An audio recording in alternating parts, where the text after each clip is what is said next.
الحمد للہ رب العالمین والصلاة والسلام على سید المرسلین وعلى آلہ واصحابہ اجمعین اما بعد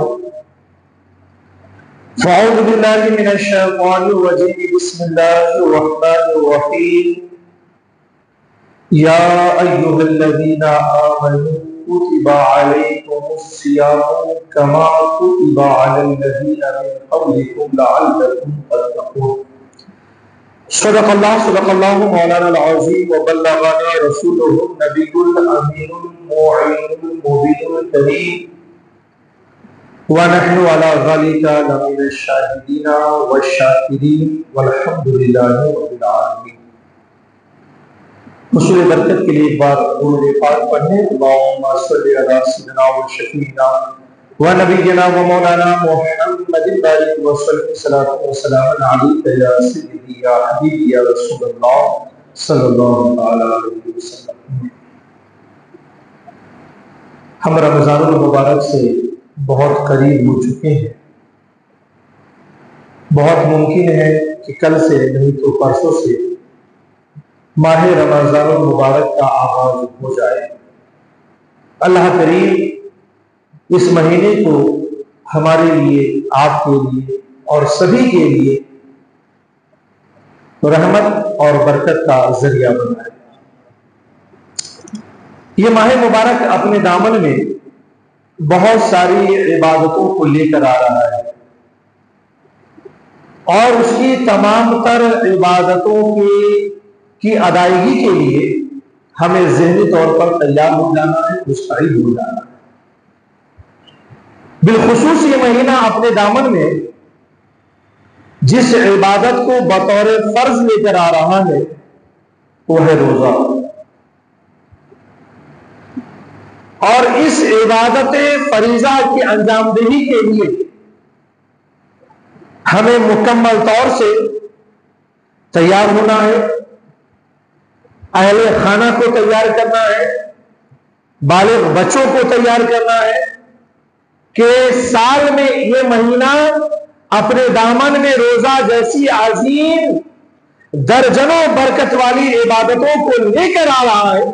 اس کی ادائیگی میں ہمیں کوئی کوتاہی نہیں کرنی ہے، اس کی ادائیگی میں ہمیں کوئی سستی نہیں برتنی ہے، اس کی ادائیگی میں ہمیں چھوٹے چھوٹے بہانوں کو عذر کے طور پر پیش نہیں کرنا ہے، اور ہمت و حوصلہ کے ساتھ انشاءاللہ العزیز ہم نے اس عبادت کو انجام دیا تو انشاءاللہ اس کی برکتیں یہاں بھی ملیں گی اور وہاں بھی ملیں گی۔ اس روزے کی فرضیت کو قرآن مجید نے ان لفظوں میں بیان کیا، یا ایھا الذین آمنوا کتب علیکم الصیام، کہ اے ایمان والو تم پر روزے فرض کیے گئے۔ کتب علیکم الصیام، تم پر روزے لکھ دیے گئے، تم پر روزے فرض کر دیے گئے۔ اس روزے کی فرضیت کو بیان کرنے کے لیے رب کریم نے جن لوگوں سے خطاب فرمایا وہ یا ایھا الذین آمنوا، اے ایمان والو۔ معلوم یہ ہوا کہ روزے کی فرضیت اہل ایمان کے لیے ہے، غیروں کے لیے نہیں۔ اور پھر صبح صادق سے لے کر غروب آفتاب تک کھانے پینے اور ہم بستری کے عمل سے اپنے آپ کو روک لینے کا نام روزہ ہے۔ ظاہر سی بات ہے یہ جسمانی مشقت والا کام ہے، اس عمل کی انجام دہی پر صبر کرنا ہے، تو کہیں ایسا نہ ہو کہ امت محمدیہ اپنے اوپر اسے گرا جانے کہ ایک مہینہ مسلسل کھانے اور پینے اور جماع کے عمل سے صبح صادق سے لے کر غروب آفتاب تک رک جانا ہے، اسے وزن نہ محسوس کرے۔ رب کریم نے اس کی فرضیت کی اہمیت کو بیان کر دیا کہ کما کتب علی الذین من قبلکم، کہ جیسا کہ روزہ ہم نے تم سے پہلی امتیوں پر بھی فرض کیا۔ یہ روزہ اگر باعث مشقت ہے، باعث صبر ہے، تو صرف تم پر ہی فرض نہیں کیا گیا، بلکہ آدم سے لے کر اب تک جتنی امتیں آئی ہیں یہ روزے تمام پر فرض کیے گئے۔ ہاں نوعیتیں الگ تھی، طریقے الگ تھے، تعداد الگ تھی، مگر یہ فریضہ صرف امت محمدیہ کے لیے نہیں بلکہ یہ روزہ تمام امتوں پر فرض کر دیا گیا، اور یہ بتا دیا گیا کہ روزہ ایک ایسی عبادت ہے کہ جس عبادت سے اللہ کریم نے تمام امتوں کو سرفراز فرمایا ہے۔ اور پھر اس روزے کی جو برکتیں ہیں، اس کا جو خاص فائدہ ہے، قرآن پاک نے بیان فرمایا لعلکم تتقون، روزے ہم نے تم پر اس لیے فرض کیے تاکہ تم پرہیزگار بن جاؤ، تاکہ تم نیکوکار بن جاؤ، تاکہ تم صالح بن جاؤ۔ گویا کہ روزے کا جو اعلیٰ مقصد ہے، روزے کے مقاصد میں سب سے بنیادی جو مقصد ہے، اس کو قرآن نے یہاں پر درج کیا کہ لعلکم تتقون، کہ روزہ رکھنے سے تمہیں جو چیز حاصل ہوگی وہ یہ کہ تم پرہیزگار بن جاؤ گے، تم نیکوکار بن جاؤ گے، تم صالح بن جاؤ گے۔ اب سب سے اہم چیز یہ ہے کہ روزہ صبح صادق سے لے کر کے غروب آفتاب تک کھانے اور پینے اور جماع کے عمل سے اپنے آپ کو روک لینے کا نام اگرچہ شرعی طور پر روزہ ہے، مگر روزے کے ذریعے جو تربیت کرائی جا رہی ہے، جو مشق کرایا جا رہا ہے، وہ اس بات کی طرف لے جانا ہے کہ صرف تم کھانے اور پینے جماع کے عمل سے صبح صادق سے لے کر طلوع غروب آفتاب تک نہ بچاؤ، بلکہ تمام اخلاق رذیلہ اور اعمال بد سے اپنے آپ کو بچا لو۔ یہ اصل روزہ ہے، یہ روزے کا بنیادی مقصد ہے کہ تمہاری حالت یہ ہے کہ تمہیں پیاس شدت کی لگی ہے، سراہی میں ٹھنڈا پانی رکھا ہوا ہے، تمہارے لیے حلال و پاکیزہ ہے، مگر تمہارے رب کی اجازت نہیں ہے استعمال کرنے کی، تو تم اپنے آپ کو روکے رکھو۔ تمہیں شدت کی بھوک لگی ہے، تمہارے پاس پاکیزہ اور حلال کھانا رکھا ہوا ہے، اس کی طلب بھی تمہیں محسوس ہو رہی ہے، مگر رب نے تمہیں روک دیا ہے، تو تم اس کھانے کو اپنے منہ تک لے جانے کے لیے تیار نہیں ہو۔ خواہشات نفسانی کا تم پر غلبہ ہو چکا ہے، اس خواہشات کو پورا کرنے کے لیے حلال طریقہ تمہارے گھروں میں موجود ہے، مگر رب نے منع کر دیا ہے، تم اپنے آپ کو اس سے قریب نہیں کر رہے ہو۔ گویا کہ روزے میں ایک ٹریننگ دی گئی، ایک خوبصورت تربیت دی گئی، وہ یہ کہ پانی پینے کے لیے حلال موجود ہے، کھانا حلال تمہارے لیے کھانے کے لیے موجود ہے، خواہشات نفسانی کی تکمیل کے لیے حلال ذرائع موجود ہے، مگر سب حلال ہونے کے باوجود بھی رب نے تمہیں منع کر دیا، تم رک گئے، تو اب 11 مہینے کے لیے تم اپنے آپ کو ذہنی طور پہ تیار کر لو کہ جب تمہارا رب حلال چیزوں سے روک دیا تو تم نے اپنے آپ کو روک لیا ہے، تو جس رب نے تمہیں حرام سے روکا ہے تمہیں اپنے آپ کو بدرجہ اولا حرام سے روک دینا چاہیے۔ ایک تربیت ہے کہ جب حلال سے ہم اپنے آپ کو رب کے کہنے پر روک رہے ہیں تو رب کے کہنے پر ہمیں اپنے آپ کو حرام سے بھی روک دینا چاہیے۔ یہی وجہ ہے کہ جو لوگ روزہ رکھیں مگر حرام کاموں میں لگے رہیں، سود بھی کھاتے رہیں، رشوتیں بھی لیتے رہیں، غریبوں کا حق بھی مارتے رہیں، چغل خوریاں بھی کرتے رہیں، غیبتیں کرتے رہیں، اور صرف یہ سوچیں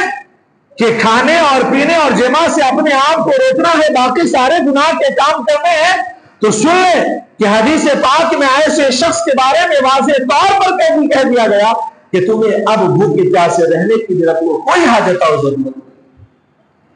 اس لحاظ سے ماہ رمضان آ رہا ہے، اپنے آپ کو جہاں شرعی طور پر روزہ رکھنا ہے، وہیں اپنے آپ کو اس مہینے میں تمام تر حرام کاموں سے ایسا بچائیں کہ ذہنی طور پر آنے والے 11 مہینے کے لیے خود کو تیار کر سکے کہ جب ہم نے رمضان میں اپنے آپ کو حرام سے بھی بچایا ہے، رب کے کہنے پر اپنے آپ کو حلال چیزوں سے متعینہ وقت میں روکا ہے، تو انشاءاللہ العزیز یہ تربیت، یہ ٹریننگ ہم کو ایسے کام آئے گی کہ انشاءاللہ 11 مہینے بھی اپنے آپ کو حرام چیزوں سے ہمیں روک کر کے رکھنا۔ مقصد کیا بتایا گیا؟ لعلکم تتقون، تاکہ تم پرہیزگار بن جاؤ، تاکہ تم صالح بن جاؤ، تاکہ تم نیکوکار بن جاؤ، تاکہ روزے کی برکتوں سے تمہارے دلوں میں خدا کا خوف آ جائے، تاکہ روزے کی برکتوں سے تمہارے دلوں میں خدا کی خشیتیں داخل ہو جائے۔ لعلکم تتقون، تم روزہ رکھو گے تو اس کی برکتیں یہ ہوگی کہ تم پرہیزگار بن جاؤ گے، تم نیکوکار بن جاؤ گے، تم صالح بن جاؤ گے، تمہارے دلوں میں خدا کا خوف بھی آ جائے گا، تمہارے دلوں میں خدا کی خشیت بھی آ جائے گی، اور ایسی خشیت، ایسا خوف، ایسے نیکوکار کہ 1 مہینہ تم نے اپنے آپ کو حلال سے روکا ہے، تو انشاءاللہ العزیز 11 مہینے رب کریم تمہیں حرام سے بھی روکنے کی مدد فرمائے گا۔ یہ جو تقویٰ ہے نا، جو قرآن نے مقصد بیان کیا لعلکم تتقون، جب انسان کے اندر تقویٰ آ جائے نا تو پھر اس کے اندر ظاہری اور باطنی اعتبار سے بڑی خوبیاں آ جاتی ہیں، بڑی اہم صلاحیتیں اس کے اندر بدیات کر دی جاتی ہے، جیسا کہ قرآن پاک کی آیت مبارکہ میں فرمایا گیا وَإِن تَصْبِرُوا وَتَتَّقُوا فَإِنَّ ذَلِكَ مِنْ عَزْمِ الْأُمُورِ، کہ اے لوگو اگر تم صبر کرو اور تم تقویٰ اختیار کرو تو سن لو کہ یہ وہ بات ہے جو عزم الامور میں سے ہے۔ مطلب یہ ہوا کہ جب بندہ کسی چیز پر صبر کرتا ہے اور بندہ جب تقویٰ اختیار کرتا ہے تو پھر جب وہ کسی کام کے لیے ارادہ کرتا ہے تو اللہ اس کے ارادوں میں اس کی مدد فرما دیتا ہے۔ جب بندہ صبر کرتا ہے اور تقویٰ اختیار کرتا ہے تو پھر بندہ جس کام کے کرنے کا ارادہ کر لیتا ہے اللہ کریم اسے پائے تکمیل تک پہنچا دیتا ہے۔ بندہ جب صبر کرتا ہے اور تقویٰ اختیار کرتا ہے اور پھر جب کوئی کام وہ کرنا چاہتا ہے تو اللہ کریم اسے منزل مقصود تک پہنچا دیتا ہے۔ جب بندہ صبر کرتا ہے اور تقویٰ اختیار کرتا ہے اور جب کسی کام کرنے کا ارادہ کر لیتا ہے تو پھر اللہ تعالیٰ اس کے حوصلوں کو ٹوٹنے نہیں دیتا ہے۔ بِذَلِكَ الْعَزْمِ، ذالک من عزم الامور، کی عزم امور میں سے ہے کہ بندہ صابر ہو جائے، بندہ متقی ہو جائے تو پھر جو کام انہیں کرنا چاہے گا اللہ کی طرف سے مدد بھی آتی ہے، اللہ کی طرف سے اسے حوصلہ بھی ملتا ہے، اللہ کی طرف سے سہارا بھی ملتا ہے، اس کی ہمتیں ٹوٹتی بھی نہیں ہے اور اللہ کریم اسے منزل مقصود تک پہنچا بھی۔ لعلکم تتقون، روزہ رکھو گے تمہیں تقویٰ حاصل ہو جائے گا اور پھر تقویٰ کی برکتیں یہ ہوگی کہ تم کسی کام کے کرنے کا ارادہ کر لو گے تو اللہ کریم اس ارادے میں تمہیں کامیاب بنائے گا۔ قرآن نے جو کہا نا لعلکم تتقون، کہ اگر تم روزہ رکھو گے تو تمہیں تقویٰ حاصل ہو جائے گی، پرہیزگاری حاصل ہو جائے گی۔ اس چیز کو قرآن پاک کی ایک اور آیت میں تقویٰ کے حوالے سے بیان کیا گیا اور وہ یہ کہ وَإِن تَصْبِرُوا وَتَتَّقُوا لا یضرکم کیدہم شیئا، کہ اے لوگو اگر تم صبر کرو اور تقویٰ اختیار کرو تو سن لو کہ دشمنوں کا کوئی مکر، دشمنوں کا کوئی فریب تمہیں کسی طرح کا کوئی ضرر نہیں پہنچا سکتی۔ معلوم یہ ہوا کہ تقویٰ کی ایک برکت یہ بھی ہے کہ جب بندہ پرہیزگار بن جاتا ہے، جب بندہ متقی بن جاتا ہے، جب بندہ اپنے دلوں میں خدا کے خوف اور اسی خشیت کو بسا لیتا ہے تو رب فرماتا ہے تم ایسے ہو جاؤ گے نا پھر دشمنوں کی کوئی چال تمہیں ناکام نہیں کر سکے گی، دشمنوں کا کوئی فریب تم پر نہیں چل سکے گا۔ اور یاد رکھ لیں کہ دشمن ظاہری ہو یا باطنی ہو، جب بندہ متقی بن جاتا ہے تو پھر دشمن اس متقی بندے کے حوالے سے اپنی کسی چال میں کامیاب نہیں ہو پاتا ہے۔ جب تقویٰ آ جائے تو دشمنوں کی چال سے بندہ بچ جاتا ہے، دشمنوں کے مکر سے بچ جاتا ہے، دشمنوں کے فریب سے بچ جاتا ہے۔ اور روزہ رکھنے کی ایک اہم وجہ، روزے کی ایک برکت یہ بیان کی گئی کہ تم روزہ رکھو تو تم متقی بن جاؤ گے۔ معلوم یہ ہوا کہ جب بندہ روزہ رکھتا ہے تو اللہ اسے تقویٰ کی وہ دولت عطا فرما دیتا ہے کہ پھر ظاہری دشمن بھی ہو تو ایسے بندے کو ناکام نہیں کر سکتا، باطنی دشمن ہو تو بھی ایسے بندے کو ناکام نہیں کر سکتا۔ بلکہ عالم یہ ہے، روزہ کی یہ برکتیں جب بندہ پا کر کے متقی بن جاتا ہے تو دشمنوں کے ظاہری چال سے بھی بچ جاتا ہے اور دشمنوں کی باطنی چال سے بھی محفوظ ہو جاتا ہے۔ روزہ رکھیں انشاءاللہ العزیز، دشمن چاہے ظاہری ہو جو دکھ کر آئے، دشمن چاہے باطنی ہو جو دکھ کر نہ آئے، چاہے وہ شیطان کے روپ میں ہو چاہے وہ نفس کے روپ میں ہو، روزے کی برکتیں یہ ہوگی کہ اللہ آپ کو ظاہری دشمنوں سے بھی بچا لے گا، باطنی دشمنوں سے بھی بچا لے گا۔ یہ جو تقویٰ ہے نا، جو قرآن نے کہا لعلکم تتقون کہ تم روزہ رکھو تو تمہیں تقویٰ حاصل ہو جائے گا، تم متقی بن جاؤ گے، تو عالم تو یہ ہے کہ اس عبادت کی برکت یہ ہے، تقوی کی برکت یہ ہے کہ قرآن پاک نے ایک جگہ پر یہ بیان کیا کہ ان اللہ مع الذین اتقوا، کہ اللہ ان لوگوں کے ساتھ ہے جو تقویٰ اختیار کرتا ہے۔ جب آپ پرہیزگاری اختیار کریں گے نا، عقیدے میں بھی پرہیزگاری ہو کہ خوف صرف خدا کا ہو، عمل میں بھی پرہیزگاری ہو کہ عبادتیں صرف اللہ کے لیے ہو،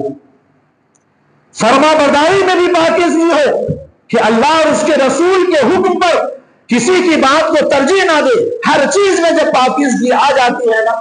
تو رب نے فرمایا پھر ایسے لوگوں کا عالم یہ ہے کہ ان اللہ مع الذین اتقوا، جب بندہ پرہیزگار ہو گیا، تقویٰ والا ہو گیا تو ایسے بندے کو اللہ کی معیت حاصل ہو جاتی ہے کہ جب بندہ کچھ کرتا ہے تو اللہ اس کی مدد فرماتا ہے، جب بندہ کچھ کرتا ہے تو اللہ کی مدد اسے مل جاتی ہے۔ ہر موڑ اور ہر مرحلے پر اللہ کی غیبی مدد ایسے بندوں لوگوں کے ساتھ ہوتی ہے۔ گویا کہ معلوم یہ ہوتا ہے کہ جب روزہ رکھ کر کے بندے کو تقویٰ کی دولت حاصل ہو جائے تو پھر قدم قدم پر اسے رب کی معیت حاصل ہو جاتی ہے، رب کی نصرتیں حاصل ہو جاتی ہے، رب کا سہارا اسے مل جاتا ہے۔ اس لیے یہ رمضان المبارک کا مہینہ اپنے دامن میں بطور فرضیت جو عبادت روزہ لے کر کے آ رہا ہے، کوشش کرے کہ پورے عزم اور حوصلے اور خشیت کے ساتھ اسے ادا کرے، تاکہ رب نے جو بیان کیا ہے لعلکم تتقون کہ اس عبادت کی سب سے جو بڑی برکت ہے کہ تمہیں تقویٰ مل جائے گا، تو پھر اس تقوی کے صدقے میں ایک دو نہیں درجنوں اور سینکڑوں برکتیں حاصل ہو جائیں۔ یہ جو تقویٰ ہے نا، اس کو قرآن پاک میں ایک مقام پر اور اس طرح بیان کیا گیا، وہ یہ کہ وَمَن يَتَّقِ اللَّهَ يَجْعَلْ لَهُ مَخْرَجًا وَيَرْزُقْهُ مِنْ حَيْثُ لَا يَحْتَسِبُ، کہ جو اللہ سے ڈرے، جسے تقویٰ کی دولت نصیب ہو جائے تو اللہ کریم اس کے نکلنے کی راہ پیدا فرما دیتا ہے اور اسے ایسی جگہ سے روزی عطا فرماتا ہے جہاں سے وہ گمان بھی نہیں کر سکتا۔ لعلکم تتقون، تمہیں تقویٰ حاصل ہو جائے گا، تمہیں پرہیزگاری حاصل ہو جائے گی، اور سنو جب یہ دولت تمہیں مل جائے گی تو تم مشکلات میں پھنس بھی جاؤ گے تو اس سے نکلنے کی سبیل اللہ پیدا فرما دے گا۔ جب تم کسی مشکلات میں گر جاؤ گے تو اللہ وہاں سے نکلنے میں تمہاری مدد فرما دے گا۔ دشمنوں کے نغمے میں گر جاؤ گے تو اللہ کریم وہاں سے نکلنے کی سبیل پیدا فرما دے گا۔ خواہشات نفس میں ڈوب جاؤ گے، تقویٰ کی مدد، تقویٰ کا سہارا لو گے، اللہ تعالیٰ تمہیں وہاں سے نکلنے کی سبیل پیدا فرما دے گا۔ مشکلات کیسی بھی ہو، چاہے جسمانی ہو، چاہے ذہنی ہو، چاہے قلبی ہو، چاہے مالی ہو، چاہے معاشی ہو، چاہے عائلی ہو، چاہے اولادی ہو، تم تقویٰ اپناتے چلے جاؤ، نکلنے کی راہ رب نکالتا چلا ہے۔ اور پھر صرف اتنا ہی نہیں بلکہ رب تمہیں ایسی جگہ سے روزی عطا فرمائے گا کہ تمہارے گمان میں بھی نہیں ہوگا. ایک صحابی رسول قضائے حاجات کے لیے تشریف لے گئے. تنگ دستی نے گھیر رکھا تھا. قضائے حاجات سے فارغ ہو رہے ہیں تو آپ کی نظر پڑی کہ ایک چوہا سوراخ سے سونے کا ٹکیا نکال کر باہر لا رہا ہے.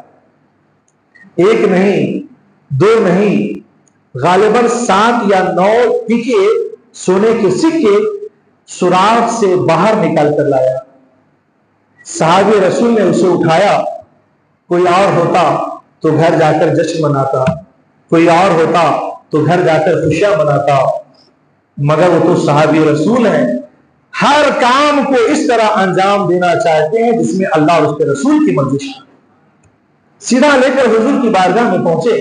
اور فرمایا یا رسول اللہ ایسا ایسا معاملہ پیش آیا ہے، اس مال کا میں کیا کروں؟ آقا فرماتے ہیں تو استعمال کر، رب نے تیری غیب سے مدد فرمائی ہے. جب بندہ تقوی اختیار کر لے نا، جب نیکوکار بن جائے نا، اور جب عبادتوں کی برکتوں کو پالے تو پھر اللہ تعالیٰ اس طرح سے غیبی مدد فرماتا ہے. تو قرآن نے روزے کا جو ایک مقصد بیان کیا کہ لعلکم تتقون، کہ تم روزہ رکھو گے تو تمہیں تقوی کی دولت نصیب ہو جائے گی. تو قرآن پاک نے تقوی کی جہاں جہاں جو برکتیں بیان فرمائی ہے، اپنا یقین و ایمان ہے کہ بندہ اس عبادت کو انجام دے تقوی کی ساری برکتیں اسے نصیب ہو جائیں گی. اور ایک مقام پر اور فرمایا گیا تقوی کے حوالے سے،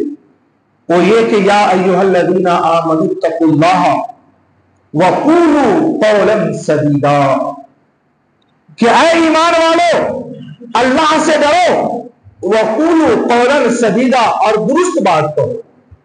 2 باتوں کا وعدہ رب نے لیا.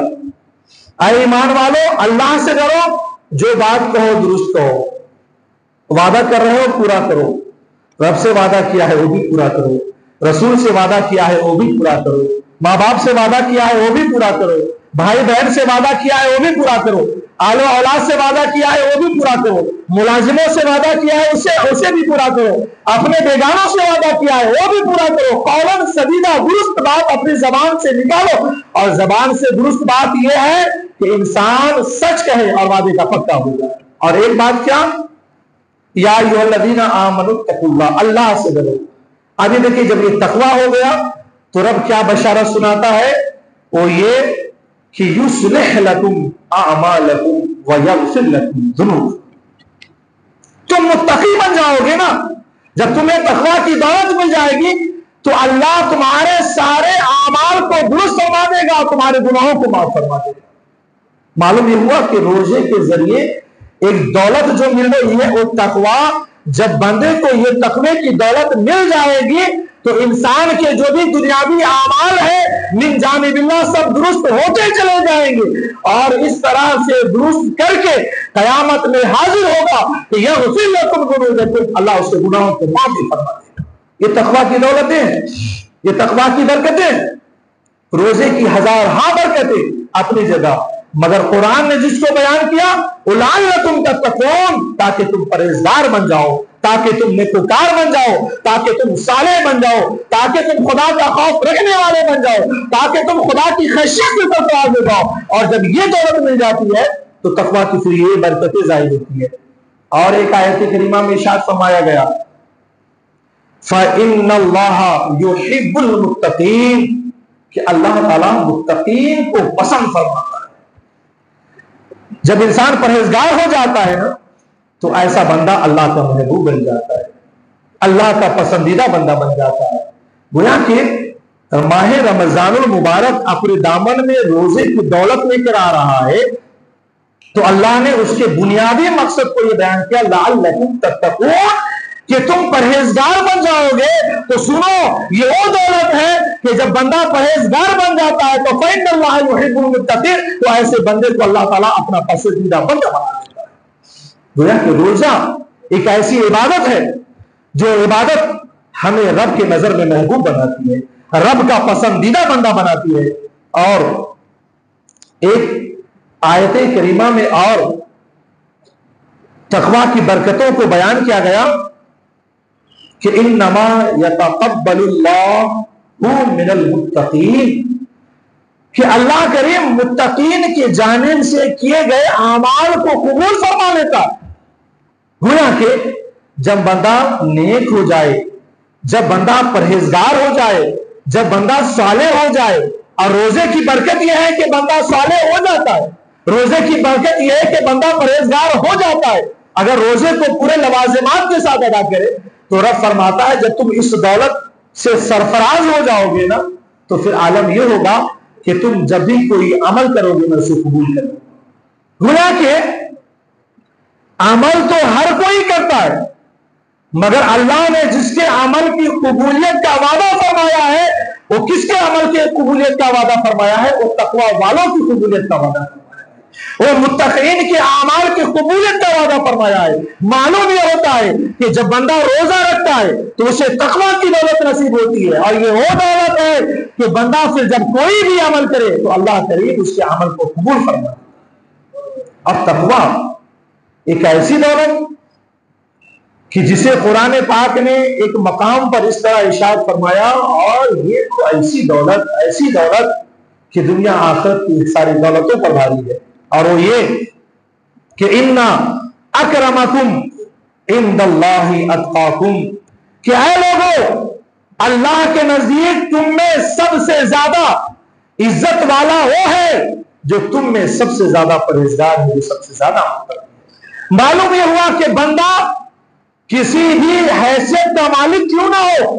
امیر ہو یا غریب ہو، لاچار ہو یا بیچار ہو، انسان ذات و خاندان کے اعتبار سے چاہے وہ کسی سے حیثیت سے تعلق رکھتا ہو، بات اس کی نہیں ہے، بات یہ ہے کہ رب فرماتا ہے ان اکرمکم عند اللہ اتقاکم، نہ تمہاری شکل دیکھی جائے گی، نہ تمہاری صورت دیکھی جائے گی، نہ تمہاری غربت دیکھی جائے گی، نہ تمہاری مالداری دیکھی جائے گی، نہ تمہاری حیثیت دیکھی جائے گی، نہ تمہارے خاندان کو دیکھا جائے گا کہ تم میں پرہیزگار کون ہے، تم میں متقی کون ہے۔ جو جتنا بڑا متقی ہوگا چاہے وہ کسی بھی شکل کا ہو اللہ کے نزدیک محبوب ہوگا، تم میں سے جو متقی ہوگا چاہے اس کا لباس کیسا ہی کیوں نہ ہو وہ اللہ کے نزدیک محبوب ہوگا، تم میں سے جو متقی ہوگا چاہے اس کا تعلق کسی خاندان سے کیوں نہ ہو اللہ کے نزدیک وہ محبوب ہوگا۔ تقویٰ اللہ کے نزدیک محبوب بنانے والی چیز ہے۔ اور روزے کی برکت کیا ہے؟ لعلکم تتقون، روزہ رکھو اللہ تمہیں تقویٰ عطا فرمائے گا، اور وہ تقویٰ یہ اس تقوی کی دولت بڑھتی چلی جائے گی، اللہ کے نزدیک تمہاری محبوبیت بھی بڑھتی چلی جائے گی، اللہ کے نزدیک تمہارا اکرام بھی بڑھتا چلا جائے گا، اللہ کے نزدیک تمہارا اعزاز بھی بڑھتا چلا جائے گا، اللہ کے نزدیک تمہاری شرف و بزرگی بھی بڑھتی چلی جائے گی۔ یہ مہینہ اپنے دامن میں جو روزہ لے کر کے آ رہا ہے وہ اتنی برکتیں لے کر آ رہا ہے۔ اور قرآن پاک میں ایک مقام پر اور متقین کے لیے جو الفاظ پیش کیے گئے وہ یہ کہ لہم البشری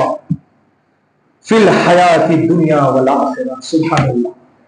اس آیت کو پڑھنے کے بعد تو لگتا ہے کہ واقعی انسان کو جو چیز زندگی میں اپنا لینی چاہیے وہ تقویٰ ہے۔ فرمایا کہ متقین کا معاملہ یہ ہے کہ لہم البشری فی الحیات الدنیا، کہ میری جانب سے اس کے لیے دنیاوی زندگی میں بھی بشارت ہوگا، فی الآخرہ، اور آخرت میں بشارت۔ دنیاوی بشارت یہ ہے کہ تم رب سے ڈرنے والے بن جاؤ، تم جو چاہو گے رب عطا فرما دے گا۔ اخروی بشارت یہ ہے کہ تم رب سے خوف و خشیت کرنے والے بن جاؤ، اللہ آخرت کی دولتوں سے تمہیں سرفراز فرما دے گا۔ قرآن نے روزے کا جو بنیادی مقصد بیان کیا لعلکم تتقون، کہ تمہیں تقویٰ کی دولت نصیب ہو جائے گی، اور چند آیتیں میں نے رکھی کہ تقویٰ کی کیا کیا دولتیں ہیں۔ آپ تقویٰ اختیار کریں گے روزہ کے ذریعے، روزہ رکھیں گے آپ کو پرہیزگاری نصیب ہوگی تو اللہ تعالیٰ آپ کو عزم و ظہور عطا فرما دے گا، اللہ کریم آپ کو ظاہری اور باطنی دشمنوں کے شر سے بچا لے گا، اللہ کریم کی آپ کو معیت حاصل ہوگی، اللہ کریم آپ کو مصیبتوں سے نکالے گا، اللہ کریم غیب سے آپ کی مالی مدد فرمائے گا، آپ کے اعمال کو درست فرمائے گا، آپ کے گناہوں کو معاف فرما دے گا، اللہ کی نظر میں آپ پسندیدہ بن جائیں گے، اللہ آپ کے اعمال کو قبول فرمائے گا، اللہ کے نزدیک آپ عزت اور اکرام والے بن جائیں گے، اور دنیا اور آخرت کی جو خوشخبریاں چاہیے سب عطا فرما دے گا۔ اس لحاظ سے یہ ماہ مبارک اپنے دامن میں روزہ جیسی عظیم عبادت کو بطور فرض لے کر آ رہا ہے. اس بات کا احساس رہے کہ ہمارا بالغ بچہ ہو، جوان ہو یا بوڑھا ہو، بغیر عذر شرعی کے کوئی اس عبادت کو ترک نہ کرے، اس عبادت کو آپ انجام دے. اللہ یہاں کی دولت بھی عطا فرمائے گا، وہاں کی بھی دولت عطا. اور پھر روزہ اپنے دامن میں اور کتنی برکتیں رکھتا ہے. احادیث میں اس حوالے سے کیا کیا بیان کی گئی. صوفیہ نے سلوک کی منزلوں کو طے کرنے میں روزہ جیسی دولتوں کی کیا حیثیت کو اجاگر کیا ہے. انشاءاللہ العزیز ان ساری باتوں کو آنے والے جمعہ کو رکھنے کی ضرور کوشش کی جائے گی، چونکہ ہو سکتا ہے کل سے نہیں تو پرسوں سے رمضان شروع ہو جائے. انشاءاللہ العزیز چاند رات سے عشاء کی نماز سے جماعت جو ادا ہوگی انشاءاللہ وہ 8:15 بجے قائم ہوگی، اور انشاءاللہ یہ وقت رمضان کے آخر تک چلے گا. فجر کی نماز پہلے روزے سے انشاءاللہ العزیز 5:45 پر ادا کی جائے گی. چونکہ 5:30 بجے وقت شروع ہو جا رہا ہے، 15 منٹ کا وقفہ رکھا گیا ہے. 5:45 بجے نماز فجر باجماعت ادا کی جائے گی. وقت بڑھتا جائے گا تو اسی حساب سے وقت کو بڑھا لیا جائے گا. انشاءاللہ العزیز نماز تراویح میں حافظ صاحب جو ہمیں تراویح ادا کراتے تھے وہی تشریف لا رہے ہیں، اور انشاءاللہ العزیز تراویح کے بعد تفسیر قرآن کا بھی جو ہر سال 18 سالوں سے آپ سنتے آ رہے ہیں انشاءاللہ پھر سے